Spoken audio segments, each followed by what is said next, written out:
Hi everyone, it's Cherie with Cherie by Sea, and in today's video, I'm going to tell you everything that I loved and everything that I hated about my 7-night Mexican Riviera cruise aboard the Discovery Princess. This was my first time on a princess ship. It was the 5th cruise line that I have sailed with on my quest to sail all 9 lines. And I didn't really expect to enjoy this cruise as much. I just didn't think it was going to be my vibe. My preconceived ideas about Princess is that it was just a little more bougie than I would like.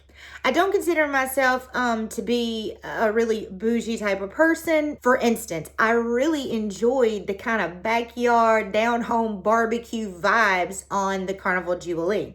So I just wasn't sure if I was going to mesh with the atmosphere. Like, I didn't know if I was going to be bored. Spoiler alert, turns out I'm a little more bougie than I thought, because I really struggled to find anything to put on the things I hate side of this list. I did find a couple of things that I felt could be improved upon, some really nitpicky kind of negative-ish things, but honestly, guys, it was a great cruise. I'm going to start out the list by telling you the things that I really loved about the Discovery Princess. Number 1, the muster drill was very simple, very easy. I was able to sit at the bar and have a glass of wine while I watched the video on my phone. And then I just casually walked over to my muster station and let them scan my medallion, and I was done. I really loved that, especially after my last muster situation on Disney. You can check that review out here. It was night and day. So I really appreciate a smooth and easy muster situation, because I tend to get the party started as soon as I get on the ship, and I like to just get that part over with. I don't want to have to prolong it. I don't want to wait any long lines. I don't really like having to sit down and listen to a presentation with a group of other people. I really liked having the ability to watch the video on my phone with Princess and just stroll by my muster station and check in. Number 2. Guest services is available on the app. I never went to stand in line at guest services on this ship for anything. I think that's a first. I think that's the first time that I have never had to stand in line for guest services on a cruise ship for any reason. I did request a robe on the guest services app, as well as from my room steward, and just a little, this is kind of out of order because this is something that I loved, and I guess it technically can go on the things that I hate list because they never brought me my robe. Still mad about that.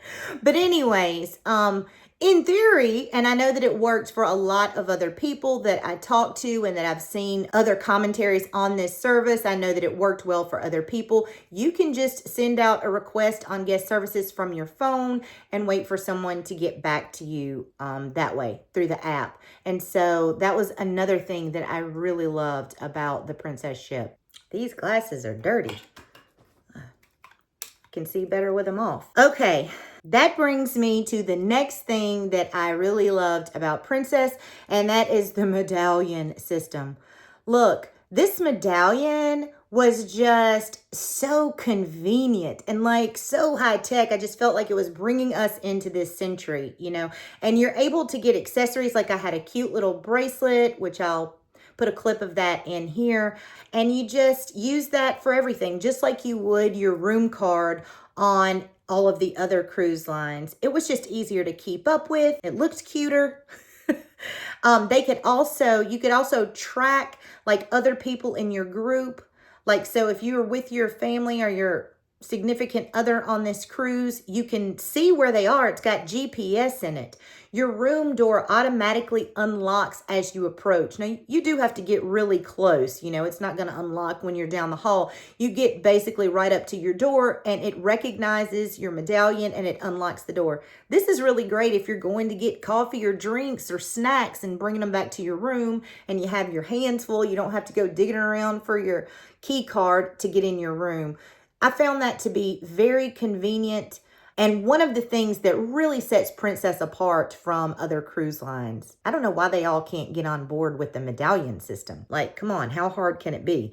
And next, the thermal suites. You know, having a good thermal suite is a really high priority for me. One of the main reasons why Royal Caribbean is not higher on my list is because their thermal suite situation is basically non-existent.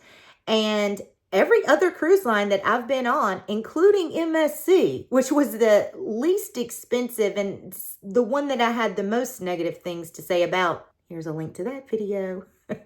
Shameless plug. Anyways, even they had a great thermal suite, and Princess did have a really beautiful thermal suite. It's limited to, I think, 40 guests on the cruise, so you need to book it pretty early.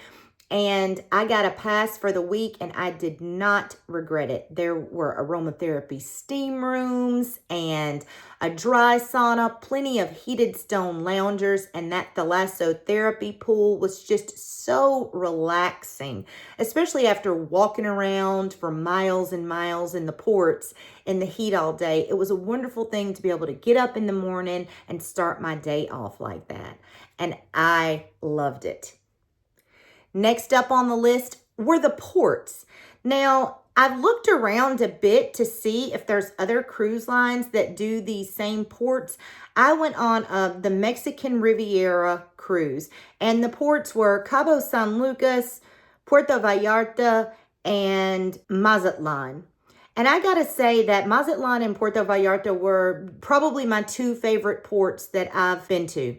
And I've been to a lot of ports. So I don't know if it's fair to give an I Love Princess award for that, because there are probably other ships that do this itinerary. I'm not sure, I didn't see it, but I just thought that the itineraries were great, which leads me to say the tender situation, because Cabo was a tender port and I was a little bit nervous about that. I had never done a tender port before, and I had worked myself up for the process to be kind of frustrating or difficult, or maybe a little chaotic, maybe some waiting. None of that happened. There was no waiting. There was no chaos. It was easy. It was streamlined. It was organized. It was effortless. And I do attribute that to Princess, because the reason I was so apprehensive is because I have heard horror stories about this process on other cruise lines. Excursions being pushed back or missed because the tender process was so unorganized, and it was seamless on Princess. Which leads me to the next thing I loved. The staff and the service on this ship was among the best, maybe the best that I have ever encountered. Everybody was so friendly, so helpful, but not overly helpful. I don't think that anyone tried to upsell me anything on this cruise. That's never happened to me on a cruise line. Like I say, it's my 5th cruise line. That's never happened to me. I remember being on a Carnival ship and having breakfast by myself one morning at the buffet, and one of the guys came around with a tray of gorgeous looking juices. And you know, juice is usually included, you know, in your cruise fare. And he asked if I would like one, and he was telling me the different kinds, and I was like, of course. And then turns out it was like $6 or $7 after I'd already said I wanted it and like took a sip. And I was like, oh, wow. And they would come around in the bars and try to sell you different drinks and things there. And that never happened on this ship. I just felt like they were more respectful of the guests. Sure, they offered things. You could upgrade things. You could buy things. You could go shopping on the ship. But no one ever tried to upsell me anything. And I really appreciated that. It made me feel more valuable as a customer. It made me more comfortable on the ship. I was able to just relax. You know, I didn't tense up if I saw a staff member coming towards me. Like I said, the bougie life might be for me. And then that leads me to the common spaces on the ship. Now, I'll be honest with you guys. I ended up connecting with a lot of people on this ship and being really social and really just focusing on hanging out with new friends. And I did not get a whole lot of footage of the inside of this ship, but I can tell you that the common spaces, the bars, the lounges on the ship were very nice. They were roomy and comfortable. They were set up and laid out well. We hung out in the Vista Lounge when it was late. That was kind of it turned into a nightclub after hours. We hung out at O'Malley's a lot, and they had fantastic live music. I really loved that place. And the bar service was great. I never had to wait long for a drink on this ship. Again, first time that I've ever had service that fast. It was the fastest bar service I've ever had on a cruise. And technically, you could use your Medallion. You could just order on your app and they could track you and bring whatever you wanted to you. But I did find that it was just faster and more convenient for me to just stop at the bar and get my own drink. But you could do that. You could be relaxing by the pool, not want to get up. You're into your book. You can order on the app and they will find you and bring you whatever you want. There was also the Princess Lounge, which hosted trivia and karaoke. We really enjoyed that space. It was really open, and yet it still felt like its own area. But you could walk by and see what was going on in there. I really liked that. There was the Crooner's Bar, which was another kind of after hours place where you could listen to music and have a drink and chit chat with your friends or family. Just a great energy, a great vibe. And the main atrium area, there was always like something going on. Now it wasn't, and this is another thing that I love, maybe I just love Carnival brand ships, because Carnival was like the fun ship, right? Kind of the more outrageous, lively, in the club kind of fun, if you will. Where Princess was more like grown up, adult, sophisticated fun. There was always something going on. They had 70s party. They had silent disco in that main atrium area. They had the dance competition, which was so funny. So funny and hilarious. They had a ping pong competition between the staff and passengers there also. It was kind of the main hub of activity, and it felt energized and alive through there. And if you were looking for something to do, if you just strolled through there, chances are you were going to find something going on. Just a really conducive environment to hanging out and socializing, and also with other private areas where you could just go and get away and have a bit of peace and quiet. Like the perfect mix, in my opinion. And now we'll get to the things that I hated. If you've watched my videos before, you know this is not the part that I look forward to, because I like to say any day on a cruise ship is a good day, right? These things are really nitpicky, but they are things that maybe bothered me a little bit or that I didn't like so much, okay? And I'll start off with kind of the biggest thing for me, because it was the first impression. And Carnival is a premium line, not a luxury line, but it's a step above, say, like Carnival, Royal Caribbean, MSC. I had a certain expectation. Like I said at the beginning, I thought it was going to be the bougie cruise. So when I got to Embarkation and I saw the setup, now we cruised out of LA. Well, actually, it was the San Pedro port. Someone told me in the comments that Los Angelans call that San Pedro. But anyways, we did cruise out of the San Pedro port. So, I know not all ports are probably set up like this, but in this particular port, you lined up outside on a sidewalk. And even though we had times where we were supposed to come in, the line was extremely long. So right away, I was like, okay, I've never had to stand in a line that long for Embarkation. Never.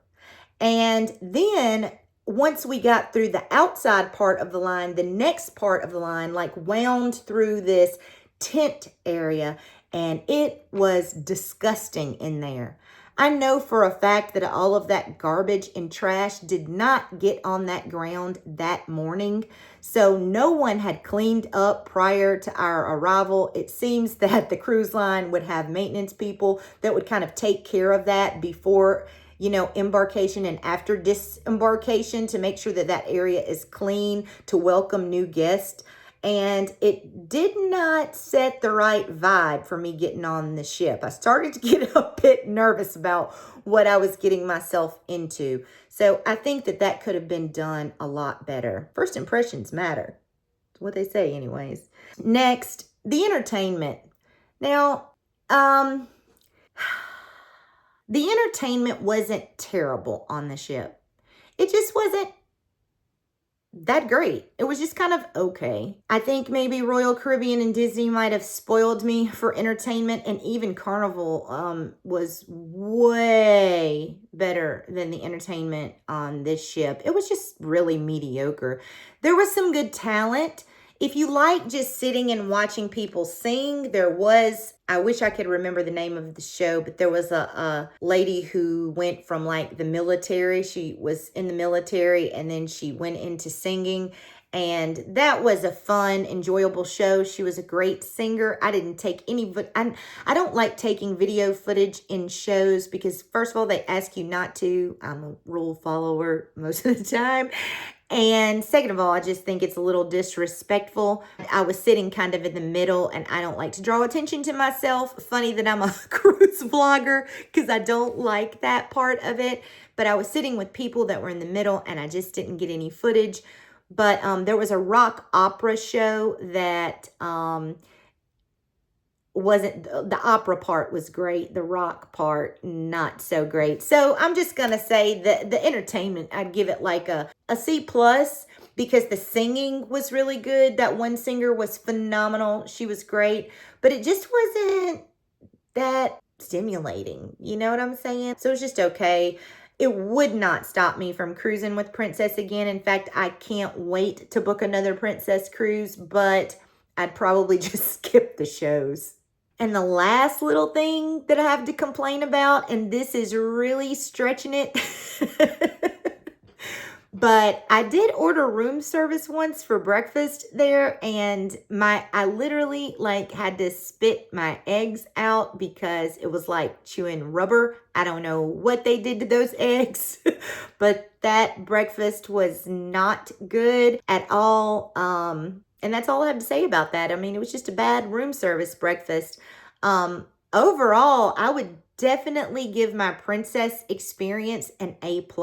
It's a top contender for my favorite line. I'm really anxious to try out the new Sun Princess cruise ship. Like, as soon as I finish, I have this goal to do all 9 lines, and I have those cruises booked. I'm leaving tomorrow for my first Holland America cruise aboard the new Staten Dam with a friend who's never cruised before. So make sure you hit that subscribe button so you don't miss the vlog series that I do on that.